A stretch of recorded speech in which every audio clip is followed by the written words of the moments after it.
সময় 3:20 আৰু 3:20 লগে লগে সদৌ অসম ভিত্তিত অসম লাইভ 24 আৰু এনআৰডি গ্ৰুপৰ CMD নিপেন দাসৰ উদ্যোগত যি ভাওনা প্ৰতিযোগিতা আয়োজন কৰা হৈছিল সেই ভাওনা প্ৰতিযোগিতাৰ ফলাফল ঘোষণা কৰিবলৈ সাজু হোৱা হৈছে আৰু ইতিমধ্যে কৈছোঁ যে 10টা দলে অংশগ্ৰহণ কৰিছিল আৰু 10টা দলৰ ভিতৰত 3টা দলক নিৰ্বাচিত কৰা হ'ব প্ৰথম শ্ৰেষ্ঠ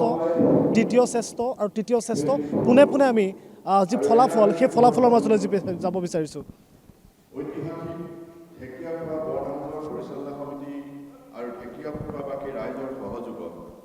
সদৌ অসম ভিত্তিত যোৱা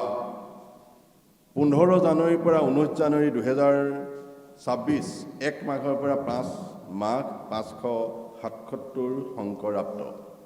এই ভাওনা প্ৰতিযোগিতাৰ আমি চাৰিগৰাকী বিচাৰকে ঐতিহাসিক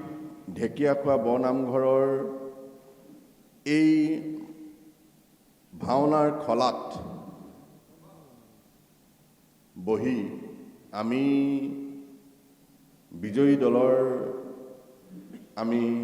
পুৰস্কৃত হোৱা দলবিলাকৰ নিৰ্বাচন কৰি আমি ইতিমধ্যে উলিয়াইছোঁ আৰু ফলাফলসমূহ আমি আজিৰ এই ভাওনা প্ৰতিযোগিতাৰ ঢেকীয়াখোৱা বৰনামঘৰ পৰিচালনা সমিতিৰ হাতত আমি অৰ্পণ কৰিম তেখেতসকলে ঘোষণা কৰিব এটা কথা ঠিক যে 15 জানুৱাৰীৰ পৰা 19 জানুৱাৰীৰ ভিতৰত অনুষ্ঠিত হোৱা এই 10 ভাগ ভাওনাৰ ভিতৰত আমি যিকেইটা দলক আমি নিৰ্বাচন কৰিছোঁ সেই দলকেইটাই সম্পূৰ্ণভাৱে যে শুদ্ধ হৈছে সেইটো কথা নহয় ভাওনা এখন 4 ঘণ্টা সময় কৰাৰ পিছত ভাওনা ভাগ 4 ঘণ্টা সময় কৰাৰ পিছত প্ৰথমৰ পৰা শেষলৈকে সকলোভাৱে ধৰি ৰাখিব পৰাটো যথেষ্ট কষ্টসাধ্য দলবিলাকলৈ আমি আমাৰ তৰফে বিচাৰকৰ তৰফে পৰিচালনা সমিতিৰ তৰফে আমি আন্তৰিক শ্ৰদ্ধা জনাইছোঁ অভিনন্দন জনাইছোঁ সকলোৱে পুৰস্কাৰ নাপালেও এই অনুষ্ঠানটোত সহযোগিতা আগবঢ়াই এই খলাত তেওঁলোকে তেওঁলোকৰ ভাওনা প্ৰদৰ্শন কৰি অনুষ্ঠানটো সফল কৰাত যি অৰিহণা যোগালে তাৰ বাবে আমি আটাইকেইটা দলৰ পৰিচালক কলা কৌশলী আমি সকলোলৈকে আমাৰ তৰফে শ্ৰদ্ধা আৰু সেৱা নিবেদিছোঁ আৰু আশা ৰাখিছোঁ এই প্ৰচেষ্টাই গুৰুজনাৰ অপূৰ্ব কৃষ্টিক আগবঢ়াই নিয়াৰ স্বাৰ্থত আৰু এখোজ আগবাঢ়ি যাব শুদ্ধ ৰূপত শুদ্ধ পৰিশীলিত আৰু পৰিমাৰ্জিত ৰূপত তেওঁলোকে ভাওনা উপস্থাপন কৰিব এই ৰাখি নামঘৰ পৰিচালনা সমিতি আৰু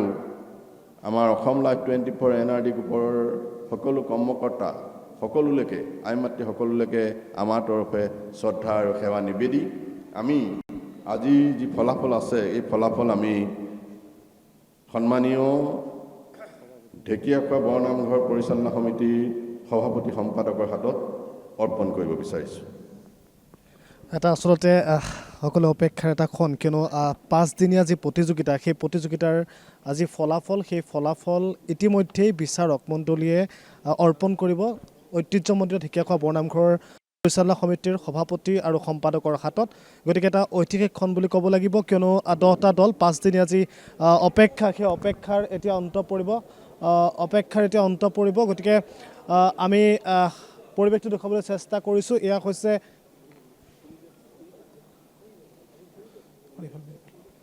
আৰু দেখুৱাইছোঁ এয়া হৈছে অসম লাইভ 24 আৰু এনআৰডি গ্ৰুপে আয়োজন কৰা ভাওনা প্ৰতিযোগিতাৰ আজি ফলাফল সেই ফলাফল ইতিমধ্যে ঢেকীয়াখোৱা বৰনামঘৰ পৰিচালনা সমিতিৰ সভাপতিৰ হাতত অৰ্পণ কৰা হৈছে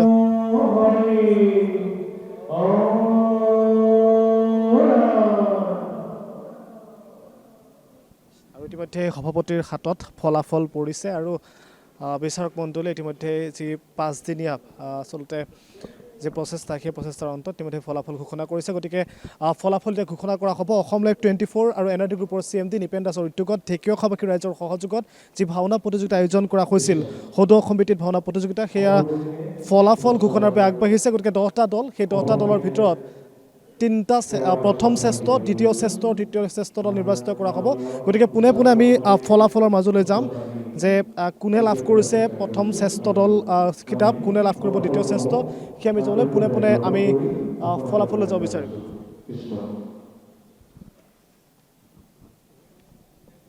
আমি ফলাফল ঘোষণা কৰিছোঁ। শ্ৰেষ্ঠ শৃংখলাবদ্ধ দল অম্বাৰ দেহত্যাগ নৱ অংকুৰণ শিল্পী সমাজ হাতীগড় চাহ বাগিচা যোৰহাট। শ্ৰেষ্ঠ সাজ সজ্জা শকুনিৰ প্ৰতিশোধ।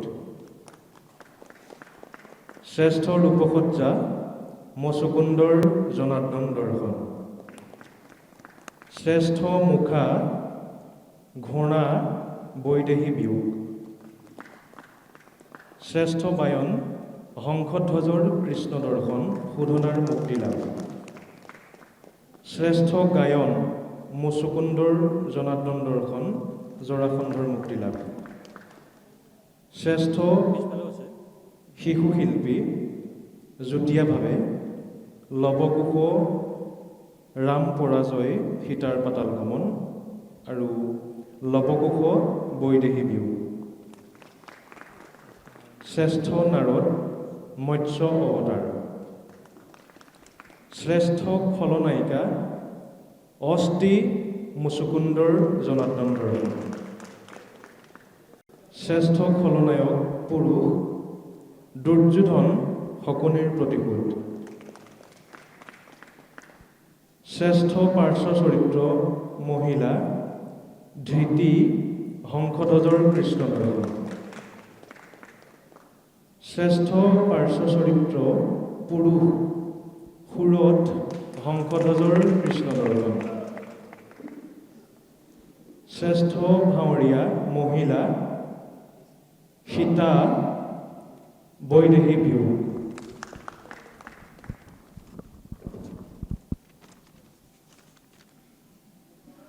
শ্ৰেষ্ঠ ভাৱৰীয়া পুৰুষ জৰাখণ্ড মুচুকুন্দৰ জনাৰ্দন দৰ্শন জৰাখণ্ডৰ মুক্তি লাভ। শ্ৰেষ্ঠ ভগৱান মুচুকুন্দৰ জনাৰ্দন দৰ্শন জৰাখণ্ডৰ মুক্তি লাভ। শ্ৰেষ্ঠ সূত্ৰধাৰ মৎস্য অৱতাৰ অনন্ত বিজয়ী শিল্পী সমাজ বৰখেলীয়া। শ্ৰেষ্ঠ দোহাৰ শংখধ্বজৰ কৃষ্ণ দৰ্শন শোধনাৰ মুক্তি লাভ গোপালদেৱ সমন্বয় শিল্পী সমাজ লাহদৈগড়।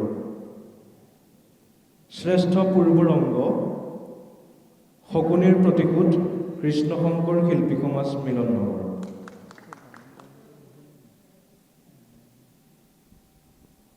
তৃতীয় শ্ৰেষ্ঠ দল প্ৰতিযোগিতাৰ তৃতীয় শ্ৰেষ্ঠ দল শকুনিৰ প্ৰতিশোধ কৃষ্ণ শংকৰ শিল্পী সমাজ মিলননগৰ যোৰহাট। দ্বিতীয় শ্ৰেষ্ঠ দল যুটীয়াভাৱে লাভ কৰিছে শংখধ্বজৰ কৃষ্ণ দৰ্শন শোধনাৰ মুক্তি লাভ গোপালদেৱ সমন্বয় শিল্পী সমাজ লাহদৈগড়। আৰু বৈদেহী বিয়োগ নৱজাগৰণ নাট্যগোষ্ঠী দক্ষিণ সোণাৰীগাঁও বালিগাঁও। প্ৰতিযোগিতাৰ প্ৰথম শ্ৰেষ্ঠ দল মচুকুন্দৰ জনাৰ্দন দৰ্শন জৰাখণ্ডৰ মুক্তি লাভ প্ৰগতিশীল সাংস্কৃতিক যুৱ সংঘ টিয়। ফলাফল শ্ৰেষ্ঠ পৰিচালক মুচুকুন্দৰ জনাৰ্দন দৰ্শন জৰাখণ্ডৰ মুক্তি লাভ প্ৰগতিশীল সাংস্কৃতিক যুৱ সংঘ টিয়। ফলাফলসমূহ ইমানেই। সকলোলৈকে আমাৰ আন্তৰিক অভিনন্দন জ্ঞাপন কৰিছোঁ। ইতিমধ্যে ফলাফল আসলে ঘোষণা কৰা হৈছে কিন্তু অসম লাইভ 24 আৰু এনআৰডি গ্ৰুপৰ CMD নিপেন দাসৰ উদ্যোগত তথা ঢেকীয়াখোৱাবাসী ৰাইজৰ সহযোগত যি ভাওনা প্ৰতিযোগিতা আয়োজন কৰা হৈছিল সেই ভাওনা প্ৰতিযোগিতাৰ ইতিমধ্যে ফলাফল ঘোষণা কৰা হৈছে আৰু ফলাফলসমূহ এই মুহূৰ্তত অসম লাইভ 24 আৰু এনআৰডি অসম লাইভ 24 দৰ্শকক জনাব বিচাৰিছোঁ প্ৰথম শ্ৰেষ্ঠ দল অৰ্থাৎ উপেন চন্দ্ৰ প্ৰয়াত মুক্তিযোদ্ধা উপেন চন্দ্ৰ দাস পুৰণি বঁটা সেই বঁটা লাভ কৰিবলৈ সক্ষম হৈছে মুচুকুন্দৰ জনাৰ্দন দৰ্শন জৰাখণ্ডবধ প্ৰগতিশীল সাংস্কৃতিক যুৱ সংঘত তিয়কে লাভ কৰিবলৈ সক্ষম হৈছে দ্বিতীয় শ্ৰেষ্ঠ দল যুটীয়াভাৱে লাভ কৰিছে শংখধ্বজৰ কৃষ্ণ দৰ্শন গোপালদেৱ সমন্বয় শিল্পী সমাজ লাডৈগড় যোৰহাট আৰু যুটীয়াভাৱে লাভ কৰিছে আৰু দ্বিতীয়টো দল হৈছে বৈদেশী বিয়োগ নৱজাগৰ নাট্যগোষ্ঠী দক্ষিণ সোণাৰী মালিগাঁও আৰু তৃতীয় শ্ৰেষ্ঠ দল শকুনিৰ প্ৰতিশোধ কৃষ্ণ শংকৰ শিল্পী সমাজ মিলন নগৰ যোৰহাট আৰু একক শিতানত বিভিন্ন ধৰণৰ পুৰস্কাৰসমূহ লাভ কৰিছে আৰু শ্ৰেষ্ঠ পৰিচালক যি বঁটা সেই বঁটা লাভ কৰিবলৈ সক্ষম হৈছে মুচুকুন্দৰ জনাৰ্দন দৰ্শন জৰাখণ্ডবধৰ যি প্ৰগতিশীল সাংস্কৃতিক যুৱ সংঘৰ যিজন পৰিচালক তেখেতে লাভ কৰিবলৈ সক্ষম হৈছে গতিকে এই মুহূৰ্তত জনাইছোঁ যে এটা অতিকে ভাল খবৰ কাইলৈ পুৱা 11 বজাৰ লগে লগে এই ফলাফলসমূহ আচলতে বিতৰণ কৰা হ'ব অসম লাইভ 24 আৰু এনআৰডি গ্ৰুপৰ CMD নিপেন দাস ডাঙৰীয়াত উপস্থিত থাকিব গতিকে আমি জনাইছোঁ যে কাইলৈ দিনৰ 11 বজাত আমি যিসকল আচলতে দলে পুৰস্কাৰ লাভ কৰিছে বা যিসকল অংশগ্ৰহণ কৰিছে আৰু যিসকল ভাওনাপ্ৰেমী ৰাইজ আছে তেওঁলোকক উৎসাহিত কৰিবৰ বাবে যাতে উপস্থিত হয় দিনৰ 11 বজাৰ লগে লগে ঢেকীয়াখোৱা বৰনামঘৰৰ যি ৰংগমঞ্চ সেই ৰংগমঞ্চত